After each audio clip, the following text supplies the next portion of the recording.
This is Dolany TV, ladies and gentlemen. Welcome back to another edition of Edmonton Oilers discussion on an off day. It's just an off day, right? We head into New York. The boys have already landed. We get going again for hockey in the Big Apple, which is what Gene Principe is all about today, by the way, if you've read EdmontonOilers.com. Well, ladies and gentlemen, we get going there tomorrow, but right now we've got ourselves some time. We've kind of had this busy run-up, right? Obviously, September 30th, October 1st, all about the roster. October 2nd, opening night. Then all of a sudden, 2 off days. But guys, it was craziness. We were calling up Bouchard, sending down Bear, calling up Legason. Somewhere in there, somebody got Adam Larson. Like, it was nuts. And then all of a sudden, we faced LA, and guys, that was a roller coaster of emotions that we somehow are all here, hopefully, to still talk about. I mean, yesterday was a quiet day. I didn't see a lot of you in the comments section. Don't know what was up with Sunday, but if you missed the videos, I encourage you to go check those out right now. However, that said, I'm sure we're all still alive after Saturday, and I'm sure we're all very much so looking forward to tomorrow. However, this is about our first day. Yeah, you know what? Take the recovery day yesterday. Actually, I'll give you credit there. Take a recovery day. Just peace out. We're good. Today's our first real, actual, slow day of the calendar year so far. And with that, that means, I think, logically, what we have to, as Oilers fans, do, now that we're 2-0, which is impressive. There is no 0-82 season. There's not a 1-82 season. At worst, it's a 2-80 season, which, guys, 2 games into the year, to not be the brunt of the 0-82 jokes, mint. You know what, as Oilers fans, we don't get those victories very often, but we've got them right now, and I'm happy to be living it right now. So undefeated after 2 games, a slow day today. As I mentioned the word calendar, let's go flip over and take a look at that October calendar. Guys, I'll try and get you a screen graphic here of it. I just have to zoom out and try and get everything in here. So essentially we're grabbed already 2 games off the schedule. We're 2-0, which leaves us quite a few games left to go this month. And I think October, realistically, will be a very important month for the Edmonton Oilers. Okay, the graphics going to be all screwed up here in a second. You just take it as it is, and we'll move on from there, kind of deal. Oilers October, because guys, it's really a month where we're going to capitalize if we can.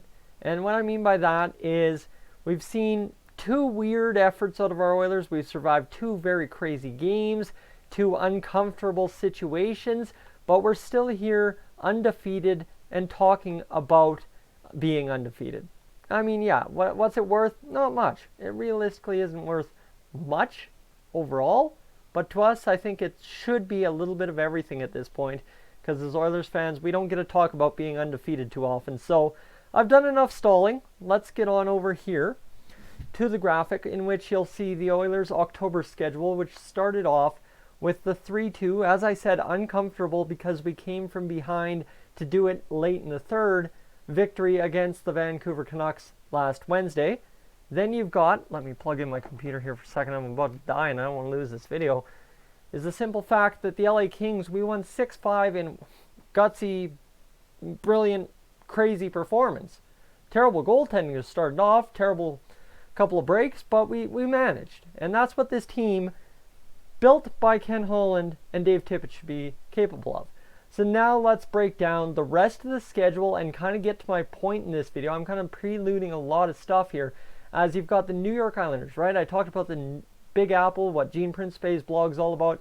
The New York Islanders, the New Jersey Devils, the New York Rangers.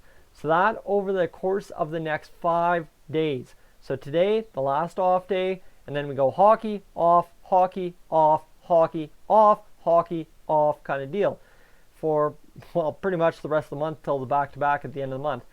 So you've got 4 straight away games for this Edmonton Oilers team. That's where the real test comes in.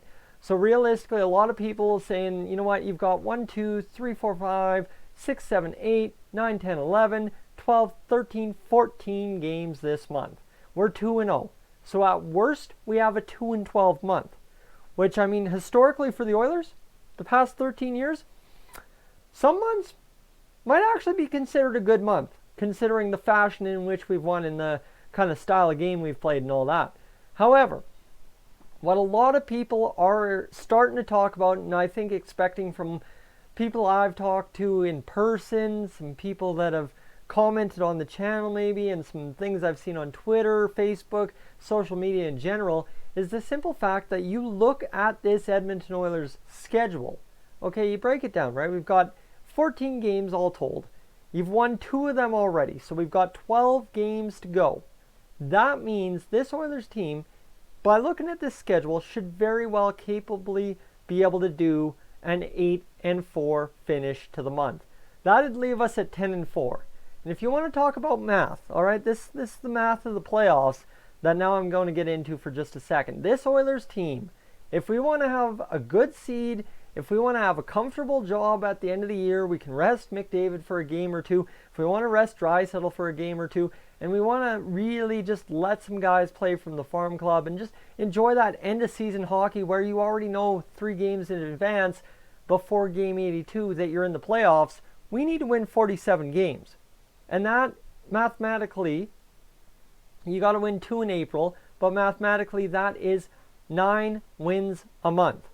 So this team, already with 2 wins in October, has a tall task ahead of itself.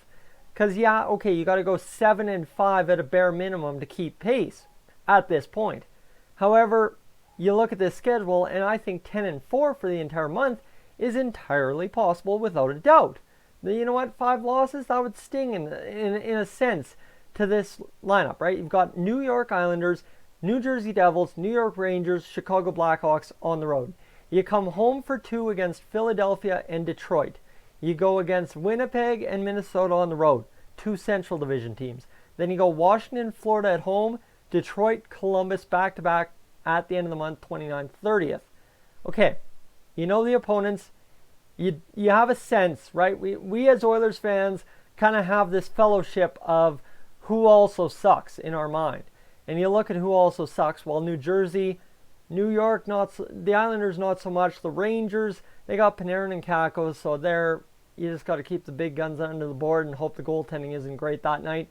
Chicago, same thing. Philadelphia, probably a good test for this team, but again, we return home for that one. So again, right, we should have it a little bit easier. Detroit, they're rebuilding. Yeah, okay, I see right there to your point, the simple fact that we should be able to beat them.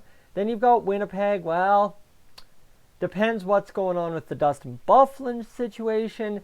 Does Laine start, right? There's a wild card there. Minnesota, a good team.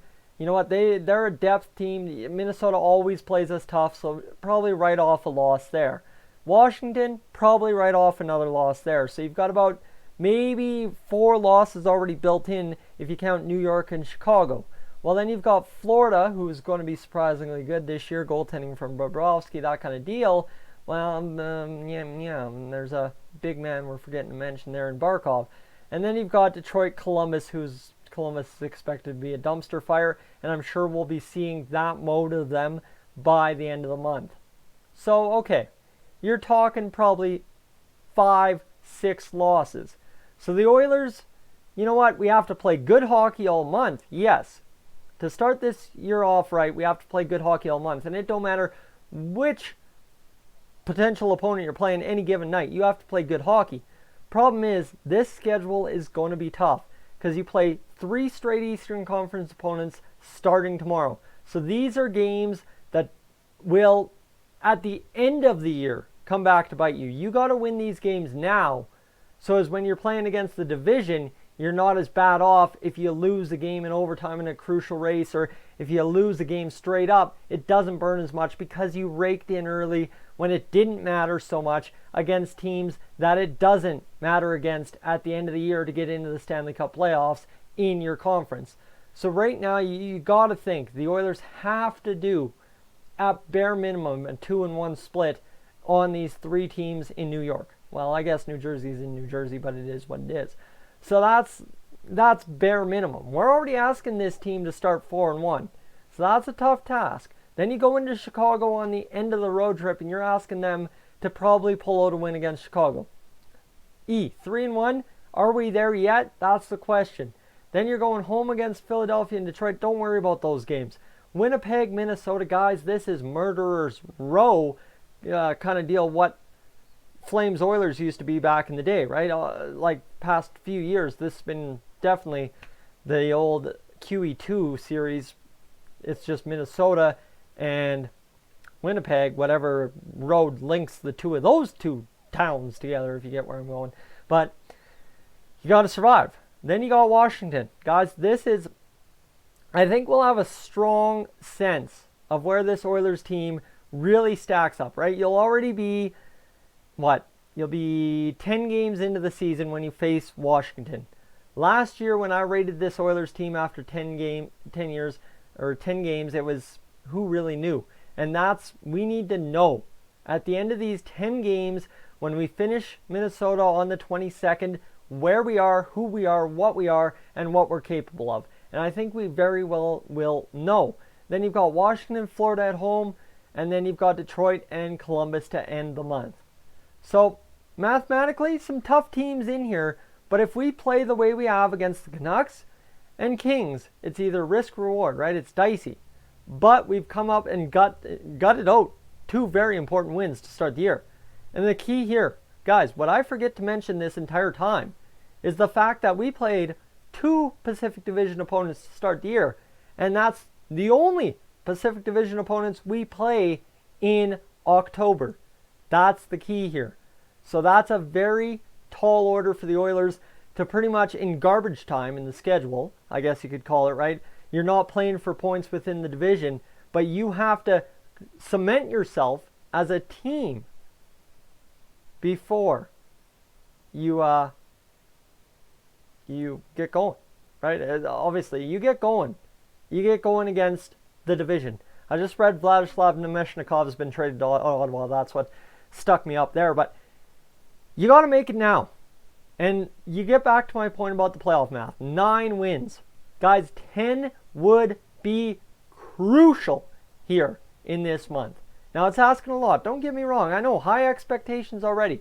But mathematically, looking at this schedule, this is where I'm going to turn it over to you, and I'm going to go eat supper because it's already running late this evening. Is the simple fact that I've laid it out. I don't know how to math it out. I think they can do 10 wins this month. Do you think the Oilers are capable of 10 wins? Is 10 too much? Is 9 capable enough for you? Kind of ask yourself that. 9 is the least kind of comfortable spot we can go, but 10 is ideal. Or are you an 8? Where are we going to finish this month? What are we going to do the rest of this month? You let me know. Guys, I'm Tyson, this is Dolany TV. This is your roster math or schedule math for the rest of the month. Let's go have fun in the comments section down below. I'm Tyson, Dolany TV. As I said, I am up on out of here.